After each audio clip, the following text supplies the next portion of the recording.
प्रयास न्यूज मध्य प्रदेश। प्रदेश सरकार द्वारा जनता की गाड़ी कमाई बर्बाद की जा रही है। कुछ ऐसा कहा मध्य प्रदेश कांग्रेस कमेटी के सचिव और एडवोकेट प्रमोद कुमार द्विवेदी ने। पत्रकारों से चर्चा के दौरान द्विवेदी ने बताया कि मध्य प्रदेश सरकार द्वारा मैनुअल स्टाम्प की जो छपित है उन्हें विधिक प्रक्रियाओं के बजाय नियमों को ताक पर रखकर नष्ट क्यों किए जा रहे हैं। प्रदेश के कोषालयों में लगभग 7,000 करोड़ के स्टाम्प रद्दी के रूप में पड़े हुए हैं। सरकार चाहे तो समानांतर व्यवस्था करवाकर सरकार को होने वाले इस नुकसान से बच सकती है। जुलाई 2015 में रजिस्ट्रियां प्रारंभ की गई थी। अगर स्टाम्प नष्ट करवाने थे तो अब तक क्यों रखे गए। स्टाम्प नष्ट करवाने में सरकार को नुकसान हो रहा है। ब्यूरो रिपोर्ट, प्रयास न्यूज, इंदौर। मध्य प्रदेश में जो मैनुअल स्टाम्प हैं उस करीब 7,000 करोड़ से अधिक के हैं। 2015 के पहले के हैं। 2015 जुलाई में मध्य प्रदेश में ई रजिस्ट्रेशन चालू हुआ। महानिरीक्षक पंजीयक ने एक आदेश जारी किया कि मैनुअल स्टाम्प का उपयोग बंद किया जाता है रजिस्ट्री में। कानून में संशोधन नहीं हुआ। रजिस्ट्रियों में इन मैनुअल स्टाम्पों को 100 रुपये से ऊपर वाले बंद कर दिए गए।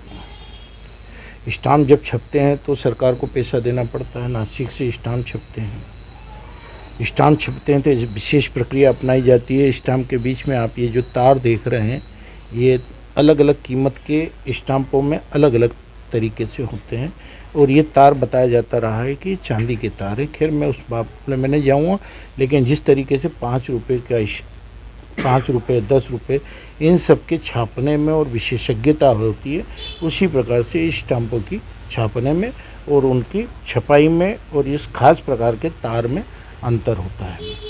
करोड़ों रुपए के स्टाम्प आपने छापे। जब ई रजिस्ट्री आपको चालू करना था तो स्टाम्प क्यों छपवाए? स्टाम्प छपवाए तो विभिन्न कोषालयों में क्यों भेजे? इंदौर में ही 1400 करोड़ रुपए के स्टाम्प थे। कम होते होते 1100 करोड़ रुपए के स्टाम्प हैं। स्टाम्प केवल रजिस्ट्री में काम नहीं आते, न्यायालय में काम आते हैं। स्टाम्प केवल रजिस्ट्री के अलावा अन्य कामों में आते हैं, जैसे कि बंधकनामा है, घोषणा पत्र है, इन सब चीज़ों में काम आते हैं। सरकार ने कोई नियम नहीं बनाया और स्टाम्पों को नष्ट करने की प्रक्रिया शुरू कर दी। स्टाम्प को छपवाने में पैसा लगा, स्टाम्प को लाने में पैसा लगा, स्टाम्प को विभिन्न कोषालय में भेजने में पैसा लगा। अब स्टाम्प को रद्द करने में आपको करोड़ों रुपए देना पड़ रहे हैं। अब सवाल दूसरा महत्वपूर्ण है, सबसे बड़ा महत्वपूर्ण सवाल है कि यहाँ पर स्टाम्प के बीच में भारत का संप्रतीक चिन्ह होता है। क्या इस संप्रतीक चिन्ह को छेदेंगे आप? इस महत्वपूर्ण जो तार है इसको कैसे निकालेंगे आप?